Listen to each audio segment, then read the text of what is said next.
Dear students, आज हम सीखेंगे नाइदर नोर से वाक्यों को कंबाइन करना, जोड़ना।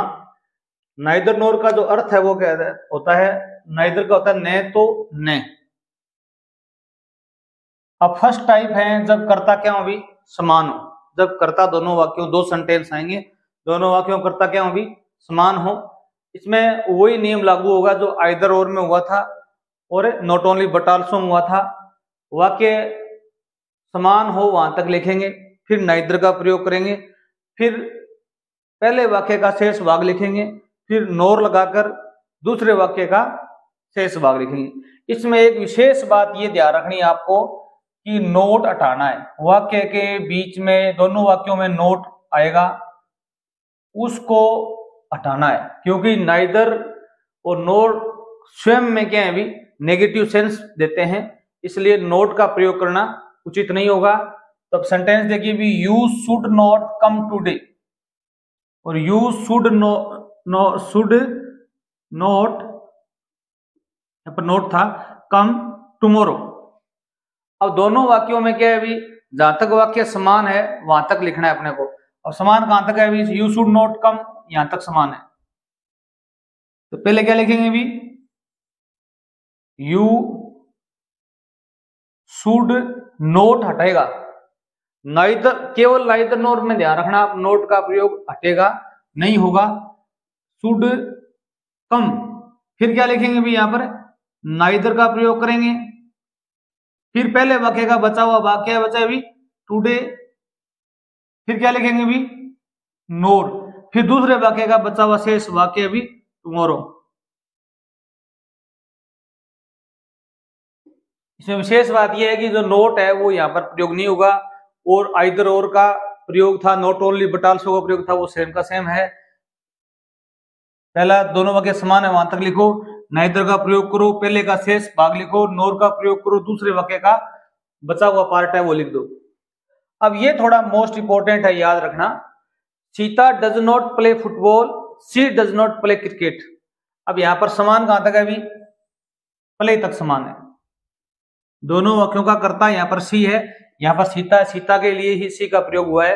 वो न तो फुटबॉल खेलती है, नहीं क्या खेलती है भी, क्रिकेट खेलती है। अब याद रखना, अपने को नोट हटाना है। अब ये वाक्य प्रेजेंट सिंपल टेंस का है, अफर्मेटिव नेगेटिव टेंस का।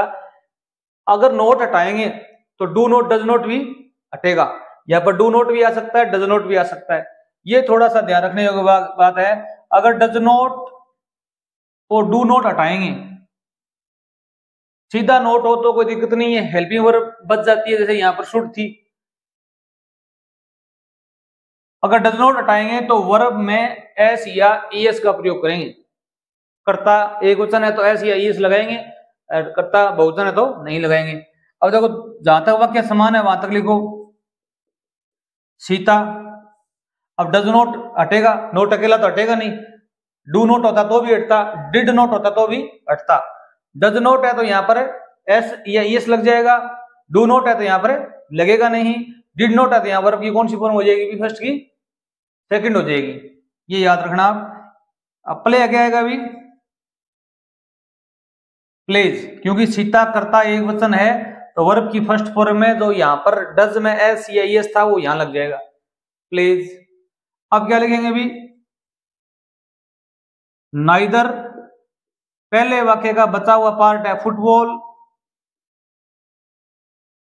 फिर क्या लिखेंगे अभी नोर, फिर दूसरे वाक्य का बचा हुआ पार्ट क्या है अभी, क्रिकेट। अब यहां पर सबसे बढ़िया बात ध्यान रखने की बात है, यहां पर ये प्लीज। अब थोड़ा वो दोबारा समझा देता हूं। अगर यहां पर डू नोट डज नोट आता है तो आप क्या करेंगे, यहां पर प्ले या प्ले जाएगा। अगर कर्ता एक वचन है तो डज जाएगा, डज जाएगा तो आप एस या एस लगाना, डू आएगा तब यहां पर नहीं लगाना है। अगर यहां पर डिड आता, डिड नोट आता, तो यहां पर वर्ब की सेकंड फॉर्म आ जाती, प्ले की क्या आ जाती भी, प्लेड। अभी हम आगे एक टेस्ट सीरीज लेंगे, उसमें इस प्रकार के सेंटेंस में पुटअप करूंगा, तब थोड़ा ध्यान रखना कि डू नोट डज नोट वाला ये मोस्ट इंपोर्टेंट सेंटेंस है। बहुत से एग्जाम होते हैं, जैसे आईएएस का होता है, आरएस का होता है, टीचर का होता है, वहां पर यही पूछा जाता है। और वहां पर क्या अभी प्ले लिख देंगे, सीता प्ले, या डज प्ले कर देंगे। तो आपको थोड़ा ध्यान रखना है, अगर नाइदर नोर का प्रयोग करना है तो यहाँ पर क्या है भी एस या ईएस का प्रयोग होगा। अब देखिए भी हम नाइदर नोर का प्रयोग करेंगे जब कर्ता क्या हो भी सब्जेक्ट्स अलग अलग हो, अलग अलग करता हो, तब वही नियम लागू होगा जो आइदर और neither NOR not only but also हुआ था। वाक्य के आरंभ में नाइदर का प्रयोग करेंगे, फिर पहले वाक्य का कर्ता लिखकर नोर लिखकर दूसरे वाक्य सेम का सेम लिख देंगे, दूसरा सेंटेंस सेम का सेम लिखेंगे, ये याद रखना। और नोट वाक्य में आया हुआ नोट हटेगा, ये नाइदर नोर की मुख्य विशेष बात है। अब देखिए भी Ramesh does not learn this poem, Ramesh ये कविता याद नहीं करता है। You do not learn this poem, तुम भी ये कविता याद नहीं करते हो। न तो रमेश याद करता है, नहीं तुम करते हो। अब यहां पर देखिए भी इसमें रमेश करता है, यहां पर क्या है भी यू करता है। अब पहले बहुत क्या लिखेंगे भी नाइदर लिखेंगे, अगर आइदर और से जोड़ना होता तो यहां क्या लिखते भी आइदर लिखते। अब देखो भी यहां पर नोट हटेगा तो डज नॉट भी हटेगा, हटेगा ना, और ये डू नॉट भी हटेगा। तब आप क्या करना है भी पहले वाक्य कर्ता लिखो रमेश, फिर क्या लिखो भी नोर लिखो। अब क्या है भी दूसरा वाक्य सेम का सेम लिखना है, ये हमने बात बताई थी। अब यहाँ पर डू नॉट हटाना है आपको, डू नॉट हटाओगे तो क्या होगा भी लर्न का क्या आ जाएगा भी पहले कर्ता लिखो, दूसरे वाक्य कर्ता यू लिखो, फिर डू नॉट हट जाएगा, क्या आ जाएगा भी लर्न दिस पोएम।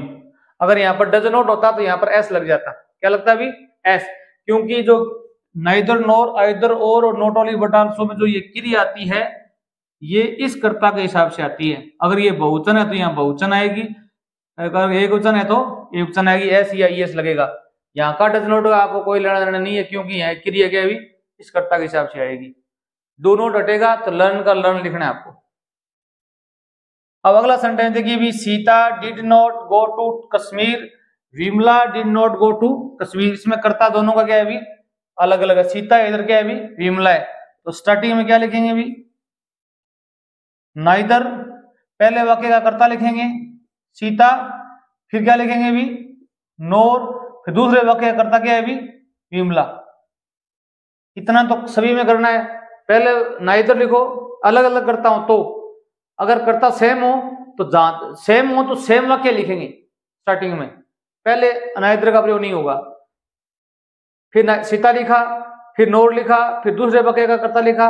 अब इसमें यही नियम है कि दूसरा वाक्य सेम का सेम लिख दो विमला के आगे। अब परंतु यहां पर क्या है भी नोट हटेगा, नोट हटेगा तो डू डज और डिड ये भी हटेंगी। अगर यहां पर इज नोट आता ना तो आप यहां पर इज लिख देते, हैज आता तो हैज लिखते, हैव आता तो हैव लिख देते, विल आता तो विल लिखते, कोई भी दूसरी हेल्पिंग वर्ब आती तो आप सेम की सेम लिखते। परंतु डू डज और डिड ये डू के साथ हटे, नोट के साथ हटेंगे। अब डिड नोट हटाएंगे, डिड हटाएंगे तो ये सेकंड फॉर्म हटेगी, तो ये वर्ब की फर्स्ट फॉर्म केस में बदल जाएगी भी सेकंड फॉर्म बदल जाएगी। गो की सेकंड फॉर्म क्या होती है भी वेंट टू कश्मीर। ये याद रखने योग्य बात है, बस यहां पर गलती होती है हमसे। ये आप अगर यहां पर डू नोट होता तो गो की गो आ जाती, डज नोट होता तो यहां पर गो में ईएस लग जाता, डिड नोट है तो गो की कौन सी फॉर्म हो जाएगी, सेकंड फॉर्म हो जाएगी। ये आपका नाइदर नोर का प्रयोग हो गया।